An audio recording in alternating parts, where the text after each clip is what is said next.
Iran ও আমেরিকার মধ্যকার যুদ্ধ যদি দীর্ঘস্থায়ী হয় তবে জ্বালানি সংকটে এশিয়ার সবথেকে ক্ষতিগ্রস্ত দেশ হতে পারে বাংলাদেশ। আমদানি নির্ভর দেশগুলোর মধ্যে বাংলাদেশেই হয়তো সবার আগে ফুরিয়ে যেতে পারে জ্বালানি তেলের মজুদ। আন্তর্জাতিক গণমাধ্যমগুলো বলছে 17.5 কোটি মানুষের এই দেশটিতে বর্তমানে তেলের মজুদ আশঙ্কাজনক পর্যায়ে নেমে এসেছে। সরকারি তথ্য মতে মার্চ মাসের শেষ দিকে দেশে অপরিশোধিত তেলের মজুদ ছিল প্রায় 80,000 টন, যা দিয়ে কেবল 2 সপ্তাহের চাহিদা মেটানো সম্ভব।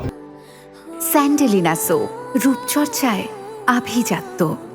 ডিজেলের মজুদও 10 দিনের নিচে নেমে আসার ইঙ্গিত পাওয়া গেছে।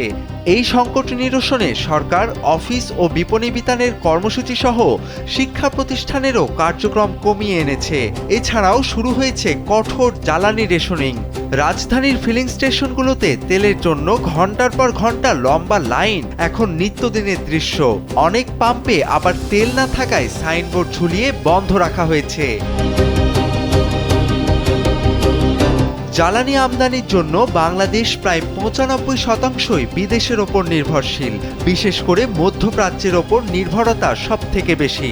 ইরান আমেরিকা যুদ্ধের ফলে পারস্য উপসাগরীয় অঞ্চলের হরমুজ প্রণালী দিয়ে তেল পরিবহন বিঘ্নিত হওয়ায় বিশ্ববাজারে তেলের দাম হু হু করে বাড়ছে। এর ফলে বাংলাদেশের বৈদেশিক মুদ্রা রিজার্ভের ওপর প্রচণ্ড চাপ সৃষ্টি হয়েছে। চড়া দামে স্পট মার্কেট থেকে এলএনজি ও তেল কিনতে গিয়ে হিমশিম খাচ্ছে সরকার।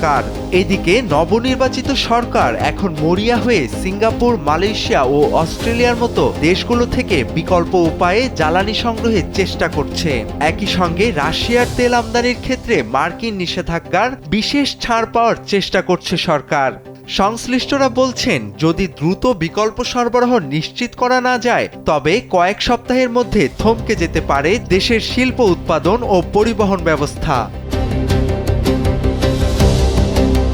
এক ভয়াবহ ব্ল্যাকআউট বা স্থবিরতার দিকে এগিয়ে যাচ্ছে বাংলাদেশ, এমন আশঙ্কা এখন জনমনে প্রবল হয়ে উঠেছে।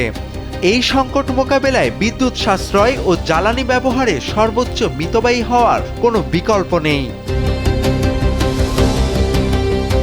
তোফায়েল আহমেদ, কালবেলা।